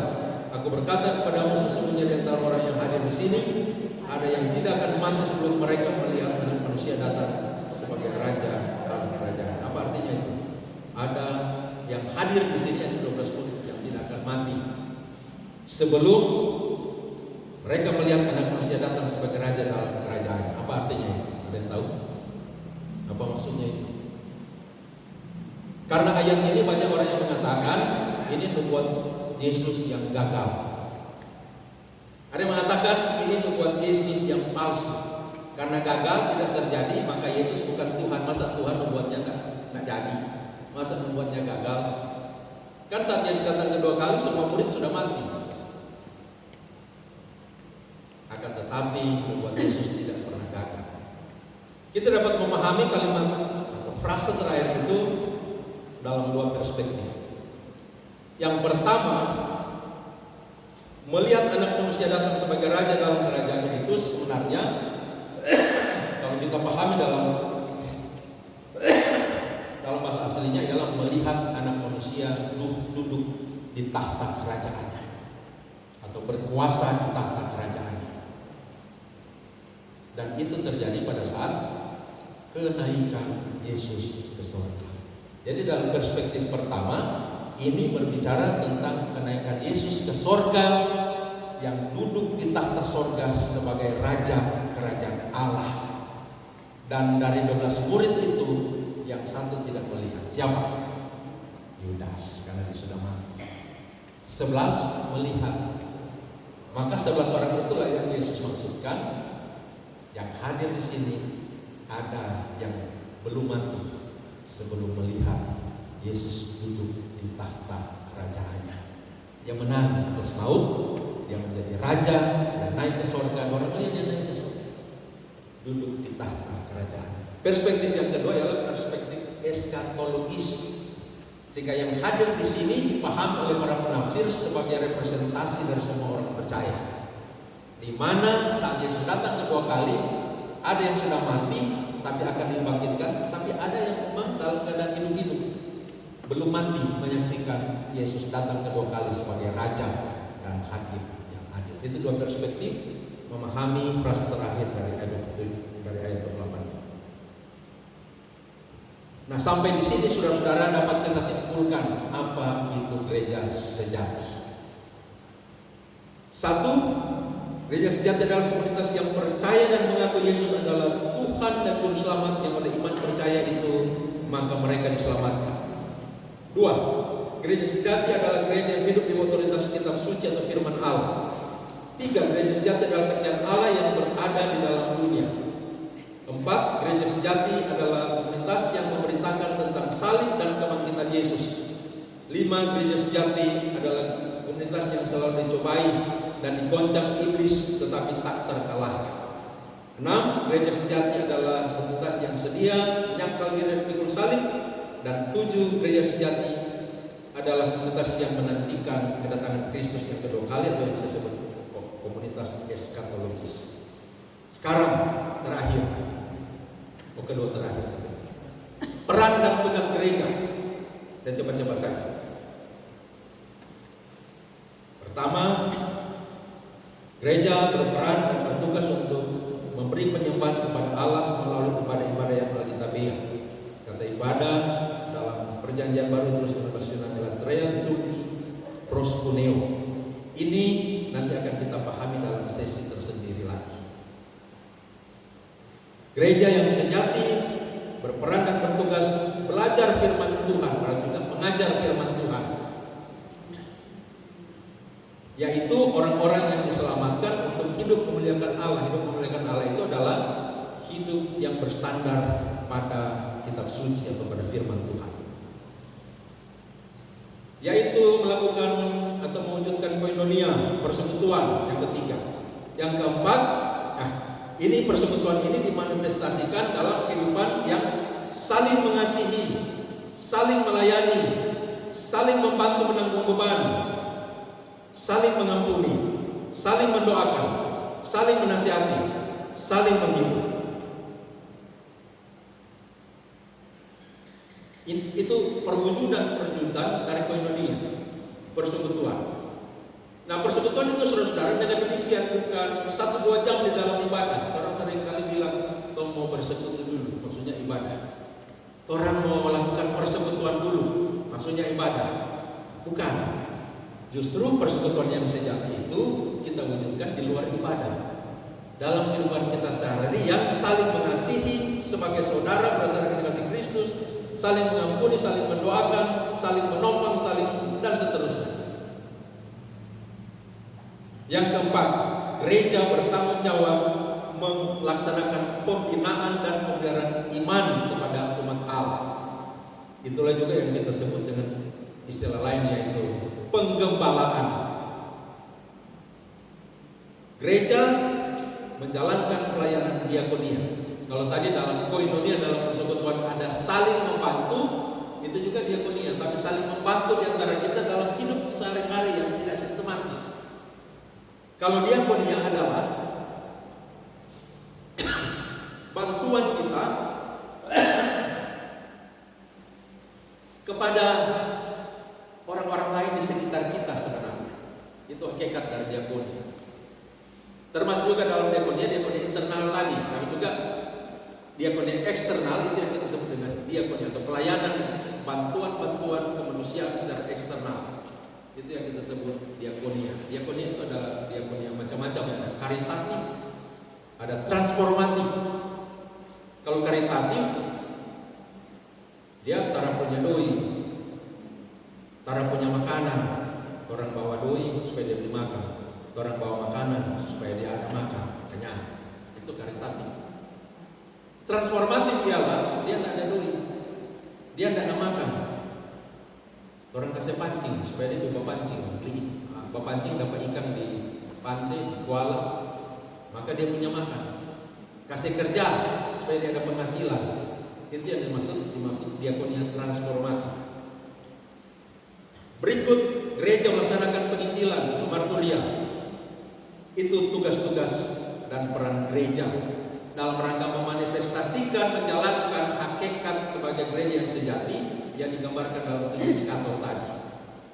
Maka ada 6 tugas gereja yang sebenarnya ini kalau orang ramas yang 3. Itu yang orang bilang koinonia, marturia, diakonia.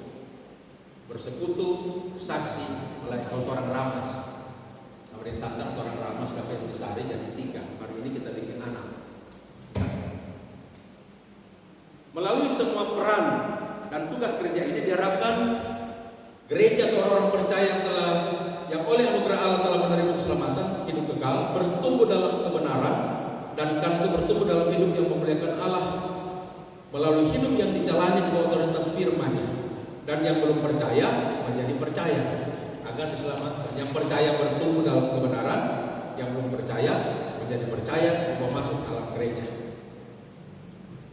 Nah, ini yang terakhir. Sekarang tanggung jawab warga gereja, anggota jemaat Torah.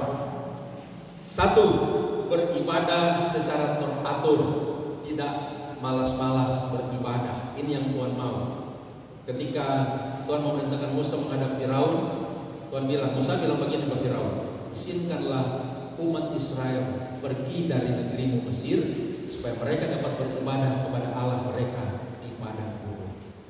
Jadi Israel itu dibebaskan dari perbudakan Mesir supaya apa? Beribadah. Kita diselamatkan supaya apa? Beribadah. Maka orang yang beribadah, ibadah itu menjadi indikator dia adalah orang yang sudah diselamatkan. Malas ibadah, jangan-jangan belum diselamatkan, masih tanda tanya. Tidak beribadah berarti pasti belum diselamatkan. Maka supaya mengkonfirmasi diri kita sendiri, kita adalah orang yang sudah diselamatkan, beribadahlah secara teratur. Teratur artinya aktif dan setiap waktu ibadah itu setiap hari Minggu. Itu ibadah yang pokok ya. Ibadah yang lain suplemen. Kalau PKI penting juga. Suplemen kan bukan berarti tidak penting. Penting hadir, tapi yang paling penting paling pokok adalah ibadah pada hari Sabat, yaitu hari Minggu, Sabat Kristen itu hari Minggu. Sebab itu perintah Allah, bukan himbauan dari Allah, itu perintah Allah. Ingat dan kuduskanlah hari Sabat. 2. Mengambil bagian dalam sakramen perjamuan kudus secara teratur. Anak-anak yang belum dibaptis, dibaptis. Orang dewasa yang belum dibaptis, dibaptis. 3. Berdoa secara teratur. Paling tidak pagi saat bangun, malam saat hendak tidur. Kalau boleh di setiap aktivitas orang bicara dengan Tuhan. Sebab doa bukan cuma kunci tangan tutup mata. Doa artinya berdialog dengan Tuhan, bicara dengan Tuhan. Ada kalanya kita waktu naik motor, so berdoa tadi saat bangun, naik motor, semua so berdoa Tuhan menjaga, lindungi perjalanan dan lain sebagainya. Saat naik motor kita bilang bicara Roh Kudus maju naik motor di kita. Ya, mendatang di tubuh kami. Saya undang Roh Kudus mari berikan arah bersama-sama dengan saya. Jadi berdoa itu bisa merupakan sebuah dialog ya dengan Tuhan di setiap saat, setiap waktu. Atau mau kerja atau mau masak, bisa bicara dengan Tuhan. Mohon penyertaan campur tangan Tuhan. Saat mau kerja MPG ada di sini MPG. Mau pulang. Tuhan tolong supaya jam pakai ini makanan. Saya lihat tadi juga di FB ada, masih ada anak-anak sekolah SMP yang sakit perut karena MPG. Kemarin tadi dimasukkannya anak kami membawa surat dari sekolah di Don Bosco, kasih surat ke orang tua murid, tanda tangan persetujuan untuk anak menerima MPG. Mereka bilang tanda tangan, kita bilang kasih tanda tangan dengan catatan saya nasihat penyanyi sebelum makan cium dulu. Kalau bawa udah bagus jangan makan. Periksa. Kalau balender-lender, kalau bagai jangan makan. Mar kalau bawa bagus dan kalau dapat lihat segar, gas. Jadi berdoa secara teratur, paling tidak 2 kali sehari, pagi dan malam, tapi juga sepanjang hari itu melalui berbicara dengan Tuhan. Memberi persembahan secara teratur dalam ibadah-ibadah, persembahan Allah sendiri, persembahan di tengah ibadah, melalui sampul-sampul syukur yang sudah kita tetapkan sepakati bersama dalam nama Tuhan, persembahan tetap bulanan keluarga, sampul syukur dan lain sebagainya. Kita tidak memprogramkan persepuluhan, tapi kalau ada yang mau kasih persepuluhan silakan. Cuma jangan dosa kalau persepuluhan harus betul-betul sepersepuluh. Jangan bukan sepersepuluh, mau bilang persepuluhan, kasihan Bapak dusta Tuhan, Bapak dusta manusia. Lebih baik kasih dia PTPK yang tidak usah persepuluhan. Melayani dengan memberi diri, memberi waktu, memberi bakat, talenta dan karunia yang ada pada kita untuk diberdayakan dalam pelayanan demi membangun dan memajukan jemaat. Poin 5. Kita bertugas sebagai anggota jemaat untuk taat pada aturan-aturan yang berlaku di gereja kita. Yang ketujuh, kita sebagai anggota jemaat harus memiliki komitmen keanggotaan yang teguh. Saudara,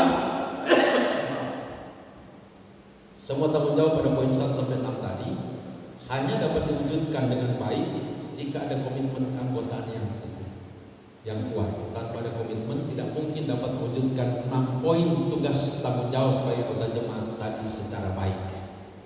Harus memiliki komitmen keanggotaan yang teguh. Saat kita diteguhkan sini, kita telah mengungkapkan komitmen perjanjian atau mewujudkan melakukan covenant, ikat janji dengan Tuhan dan gereja. Di mana di dalam hubungan sini itu komitmen perjanjian yang dilakukan adalah pertama mengaku percaya kepada Tuhan Yesus dan bersedia mengikut Dia.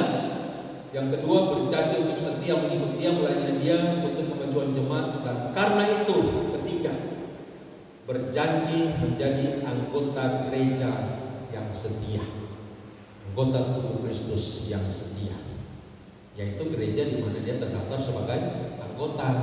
Jadi anggota yang setia, bukan setia di gereja di mana dia bukan anggota, tapi setia beribadah, setia melayani, setia memberi persembahan, setia berdoa dan seterusnya di gereja di mana terdaftar sebagai anggota.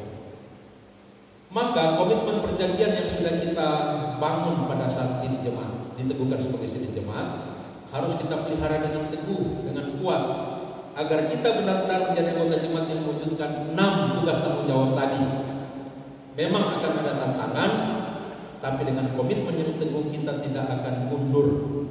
Termasuk komit untuk menjadi anggota gereja yang konsisten di gereja, di jemaat di mana kita terdaftar sebagai anggota, dan tidak menjadi anggota gereja yang putus loncat, suka beribadah di gereja yang lain dan bahkan beraliran lain, ataupun loncat dalam pengertian pindah-pindah gereja. Ya, berarti kalau jadi putus loncat, komitmennya lemah, kurang, bahkan mungkin tidak ada. Mengapa ada orang Kristen yang suka beribadah di gereja lain selain gereja di mana dia menjadi anggota? Nah, dalam pengamatan saya ada beberapa alasan. Alasan pertama, ada anggota jemaat suka beribadah di gereja-gereja lain, termasuk yang beraliran lain, karena ada masalah di gerejanya. Ada masalah mungkin baku salah, bakalai, baku musuh dan pelsus dengan sesama anggota kolom, maka ini semacam meracu ya, bikin ibadah di gereja lain. Yang kedua, karena tertarik dengan berbagai stimulan. Di Manado ada anggota jemaat yang ketika dekat-dekat jam ibadah, waktu jemput dia foto. Sampai jadi kebanggaan, sampai gereja aja dapat jemput dia foto di rumah kalau mau ibadah. Bahkan habis ibadah dikasih kue, dikasih makan, bahkan ada yang lebih lagi dikasih makan. Ini stimulan artinya rangsangan. Sehingga orang suka beribadah di situ walaupun bukan anggota di situ. Ini cara-cara untuk merampok sebenarnya, merampok dalam akuarium. Bukan pancing di tangkap ikan di laut, ini tangkap ikan di dalam akuarium sama Kristen. Ya, dengan stimulan-stimulan yang cukup menarik seperti itu, kasih makan, kasih cookies habis ibadah, jemput di kendaraan, datang di gereja, betul-betul dimanjakan.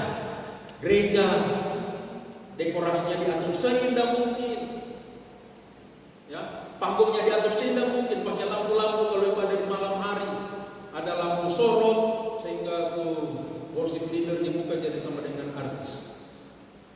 Lalu kemudian, ya banyak sekali lagi stimulan untuk biar anggota di sini pergi ibadah di sana. Yang ketiga, karena selera.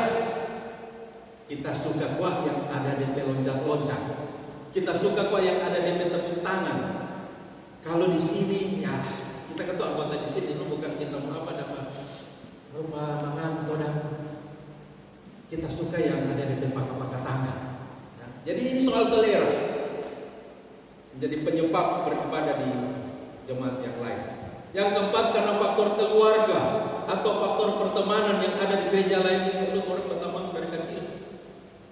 Tak terpisahkan masalah-masalah dari orang tua anggota di situ, tapi orang tua anggota di sini. Maka kita ada di sini. Oleh sebab itu kita suka supaya orang tua bapak-bapak dapat terus juga dia panggil lagi undang ibadah pada gereja, apalagi dia sudah jadi pendeta di situ. Maka kita beribadah di situ. Ini faktor kekeluargaan atau faktor pertemanan juga jadi pemicu pergi beribadah di tempat yang lain. Anak-anak sekolah minggu juga, karena tapi taman sekolah di situ kita juga beribadah di situ. Tapi taman tanpa dulu kita lagi beribadah di situ. Ini faktor-faktor yang menjadi penyebab. Yang kelima, karena kurang pengetahuan Alkitab. Karena itu sekarang diberi pengetahuan supaya punya komitmen bergereja, komitmen menjadi anggota dan nyanda jadi anggota jemaat itu loncat. Ingat berkaitan dengan ini.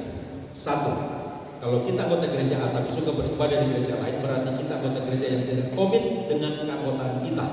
Berarti ada unsur pengingkaran terhadap komitmen perjanjian Sinai.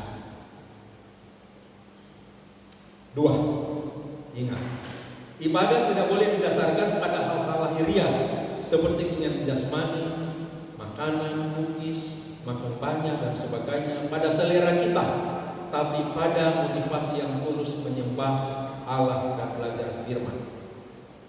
Ibadah kita sudah dirancang sesuai kehendak Tuhan yang dinyatakan dalam Alkitab. Ibadah minggu bentuk 1 sampai 5 itu sudah dirancang berdasarkan regulasi yang Allah tetapkan di dalam kitab suci. Karena itu dari dulu sampai sekarang tidak berubah-ubah. Sampai orang bilang sebosan kalau begitu terus. Redaksinya, formulasi kata kalimat boleh berubah, tapi unsur-unsur ibadahnya yang tidak pernah berubah-ubah 1 sampai 5 itu. Ya. Karena itu orang bilang bosan, pasti itu terus. Minggu pertama itu terus, minggu kelima begitu terus. Memang begitu terus karena Alkitab tidak memberitahukan cara yang lain untuk beribadah. Memang begitu terus.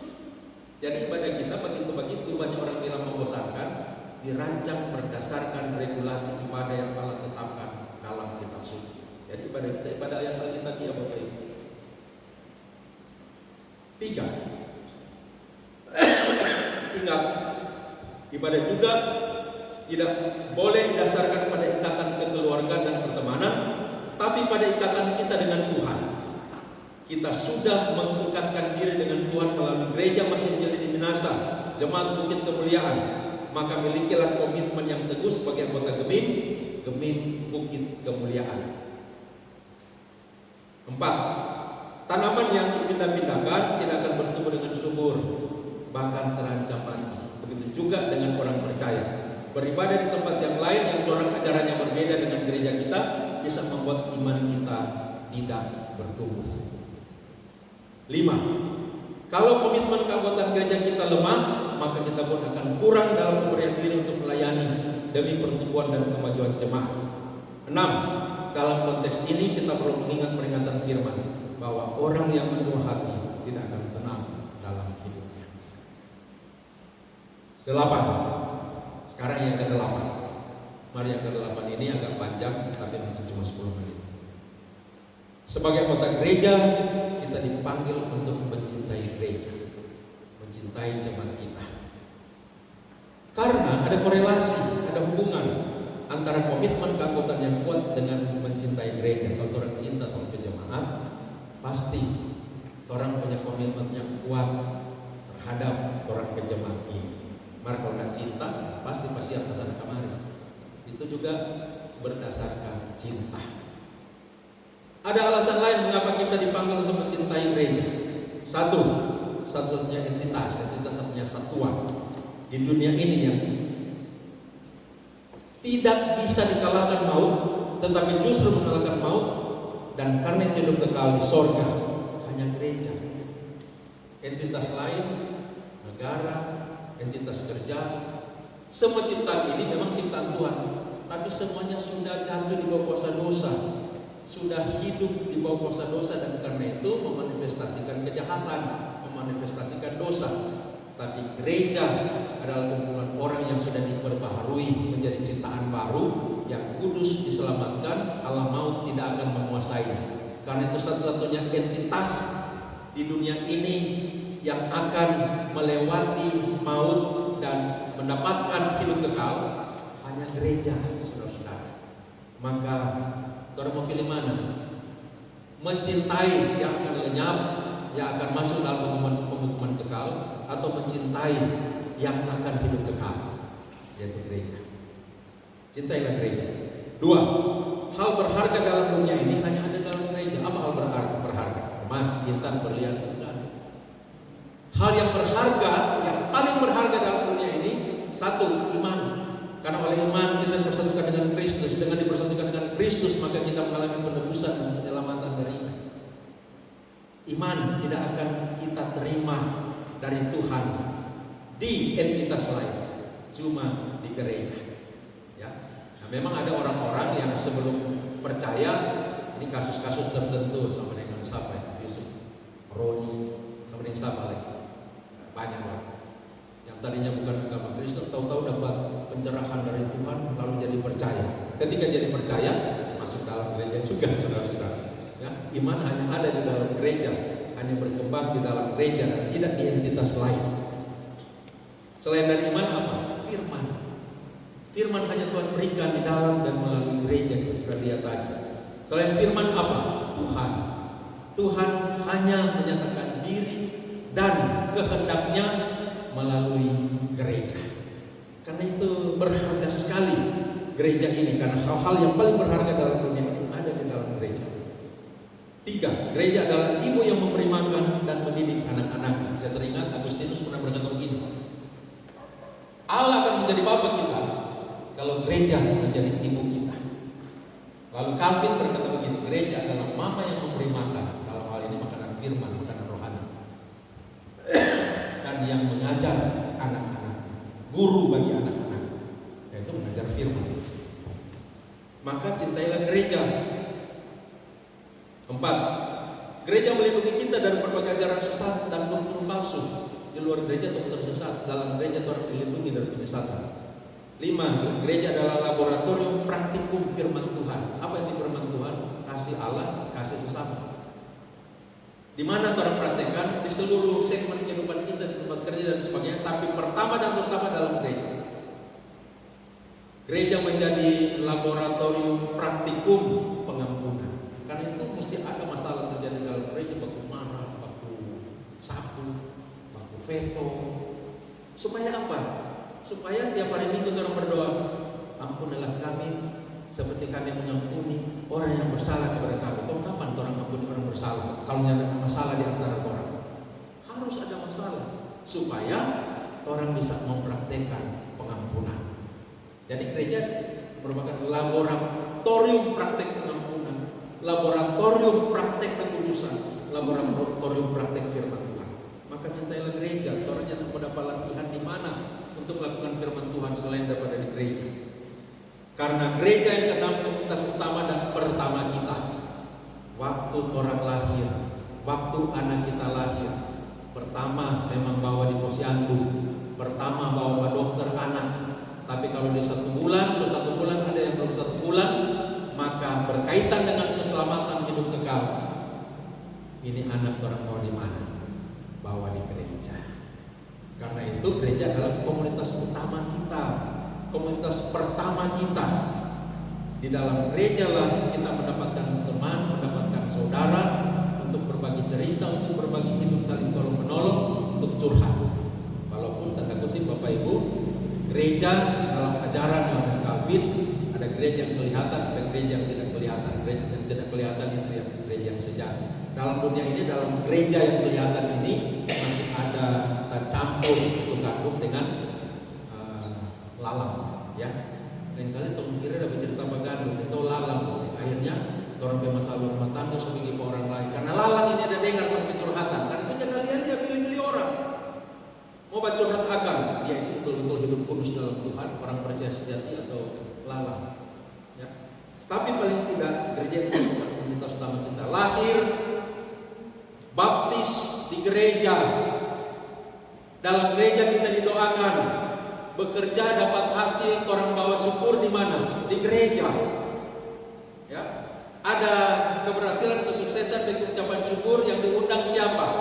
Pertama-tama anggota gereja, sesama seiman, satu persekutuan. Sampai orang jadi lansia, di mana orang mendapatkan pelayanan di gereja, karena itu ada persekutuan lansia. Serta orang mati, siapa yang tanam? Gereja. Jadi gereja adalah komunitas pertama dan utama kita. Kan rugi kalau orang tidak mencintai gereja. Cintailah gereja.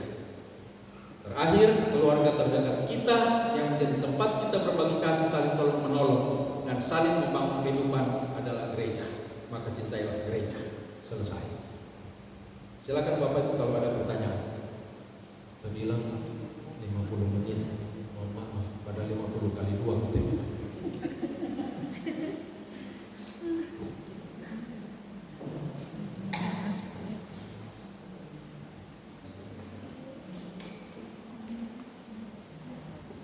Ada pertanyaan?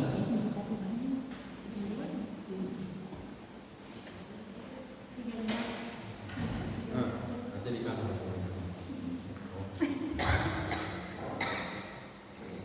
Silakan Bapak Ibu.